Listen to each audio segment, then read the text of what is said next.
So I got my new dash camera today. I ordered this one on Amazon.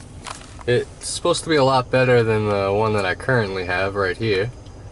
So it appears to be a nice camera, made in China. Comes in a very nice package, very nice box. There are the specs on it.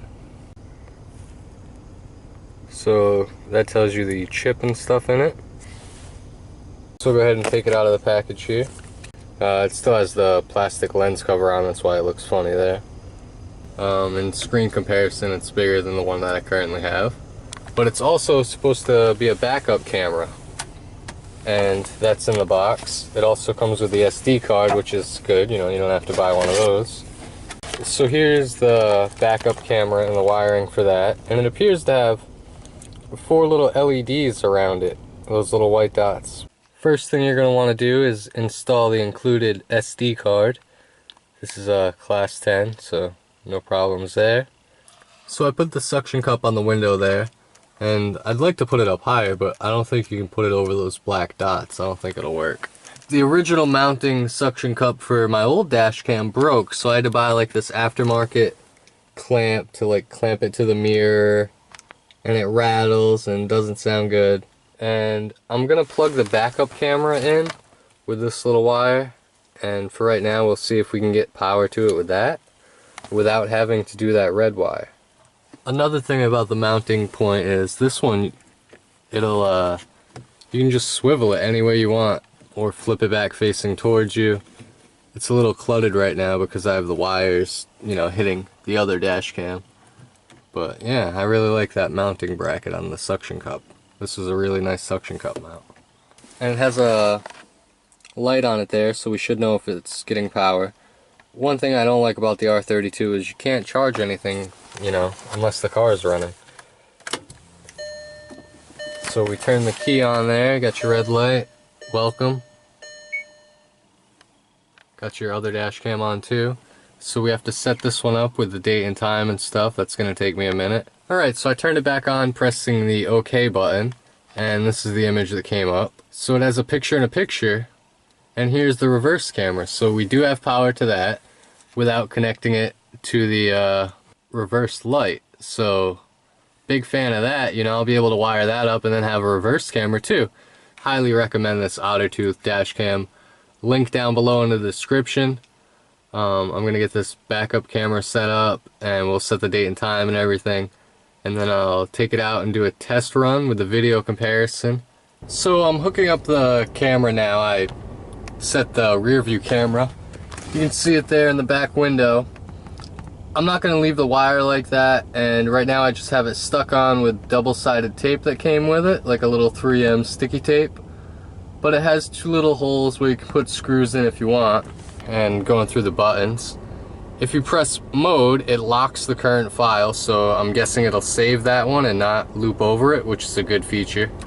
You know, I hate when this one, you know, it loops over something. Say if you're on like a long road trip and you don't know how long you got till it loops over. So you press up and then it switches and you'll get the smaller picture, you know, up front and the rear view camera in the back. Press it again and you have just the front view camera. Again, and you have just the rear view camera. My rear view window is very dirty. It has nothing to do with the camera. I'll actually probably go clean that right now and then come back to this video. But just to go through it again, press up again and it'll split screen. One more time and split screens top and bottom, which, you know, I don't have the angle right yet on the rear camera. And then one more time and you're back to where we started. Here you see they both turn on. This is a good comparison. And, but these green lines will come up and show you your path. And, you know, it was just telling me I'm 6 meters away from the Jetta, so that's kind of cool. So after this comparison video, I'll probably take the old dash cam out and then move the new dash cam up and to the right, so it sort of tucks behind the mirror and it's not really in my view. Overall, just very happy with this camera. I mean, the amount of options it has for different viewing settings, like, you can change those cameras all around.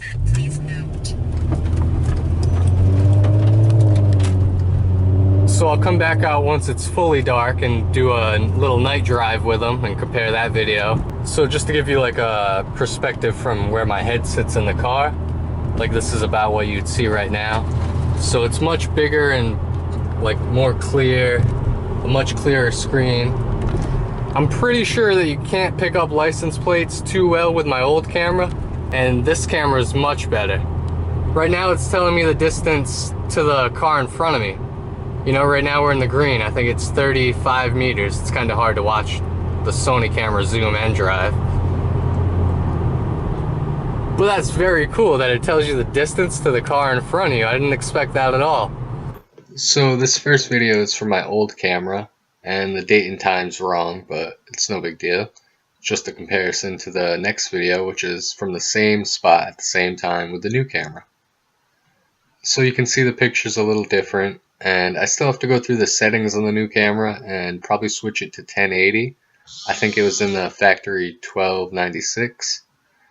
And here's the rear view camera just to show you from the same time.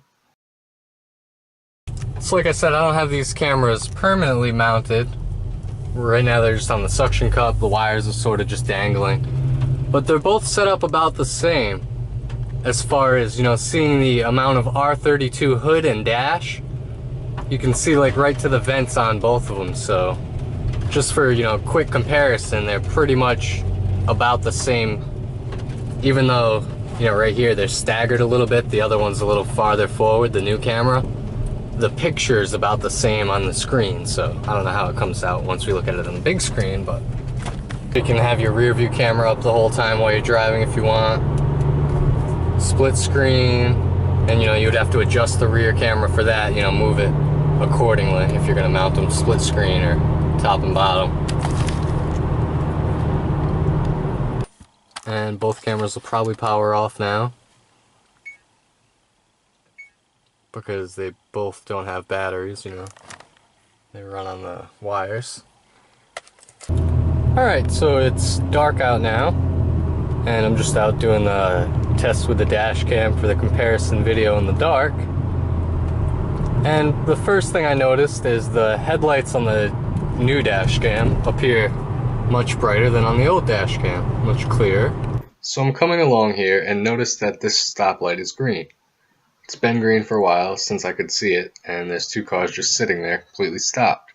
The Subaru's about to cut into my lane, and then I just go past them.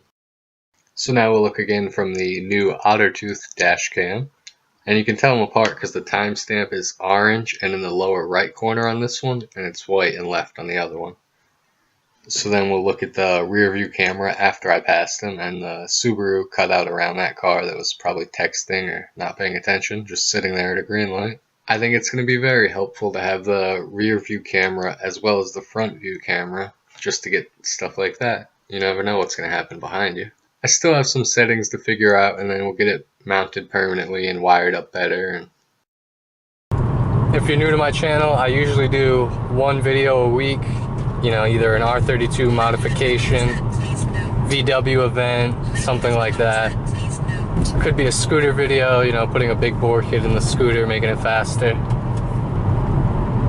Some weeks I do two videos, like this week I did the skid plate just yesterday, the ECS tuning skid plate on the bottom of the R32. And, you know, today I'm doing the dash cam, so it's really just how much time I have to mess around with it. I have the hatch pop kit at home, and I have the forge intake coming this week, so we'll get those installed, make some more videos. So I just put in the SD card out of the new camera, and I wanted to show you guys how the files break down. So you have the first file, which is data, and I clicked on that, and it's just G-sensor info, which there's none of because I think that's disabled currently. And then there's the event folder, which I think is when you press the OK button, it saves that file so it won't loop over it. You know, if something happens, you can just save that file, so you don't have to play the game that I had with the old one of worrying how long you have before you have to pull the card and, you know, transfer it to the computer. So in each folder you have an F and an R. So this is going to be your front camera, and I'm guessing that's two files that I saved, you know, while I was figuring it out. Same with the rear. And then when you go back out to the folder page, there's a normal folder, You go to that, and then you have an F and an R for front and rear. And, you know, there's all your front files. Here's all your rear files, so it records the entire time. Another thing is when you move the files over to the folder, like I just put them in this review folder for, you know, the dash cam, and it separates them, you know, like a front and rear. So you have this front file that would match up with this rear file, and then the same one. So you don't have to like go through and try to pick them all out by date and time and match up the rear segment to the front segment, because the file names are exactly the same except F and R. So I'll also put a link down below to the dashcam compilation video, which has all the close calls and stuff so far that I've got on my dashcams and GoPros. So you can check that out. Like here, this van almost pulled out in front of me and I had to hit the brakes and the horn, and it wouldn't have been my fault. And then in this one, a little kid runs out and she was standing behind a pole, so there's no way to really see her, and she didn't look left. But so check out my channel for weekly R32 videos, more modifications, track day events, dash camera footage, anything automobile related. And check out the Ottertooth dash cam on Amazon. I'll put a link down below. Highly recommend it. You can tell just by the feel of it that it's a well-made camera. It's very heavy, good quality material. You can check down below for some links to my other videos, and thanks for watching. We're taking on Josh Knowles of Narragansett, the 2008 Volkswagen.